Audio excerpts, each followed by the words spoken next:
இரண்டு நாடுகளுக்கு இடையே உள்ள சண்டை வந்து பல காரணங்கள் வரலாம். அதாவது பழங்காலங்களில் மற்ற நாட்டு இளவரசியின் மீது உள்ள காதலால் வந்தது, மற்ற நாடுகளில் உள்ள நிலத்தின் மீது ஆசையால் வந்தது.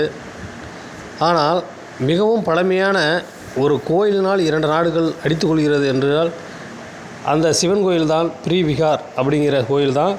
இந்த கோயிலுக்காக தான் கம்போடியா, தாய்லாந்து இந்த இரண்டு நாடுகளுக்கும் இடையே வந்து இப்போ போர் மூண்டுக்கிட்டு இருக்குது. இந்த கோயில் 900 வருடங்களுக்கு முன்பே வந்து கட்டப்பட்டுள்ள ஒரு சிவன் கோயில்.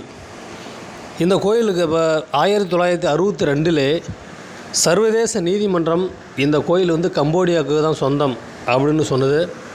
ஆனால் அதை கேட்காமல் தாய்லாந்து அவ்வப்போது பல்வேறு குடைச்சலை வந்து குடைச்சிக்கிட்டு இருந்தது. இது போன்ற வீடியோக்களை மேலும் பார்க்க மறக்காமல் லைக் பண்ணுங்கள், சப்ஸ்கிரைப் பண்ணுங்கள். Thank you friends.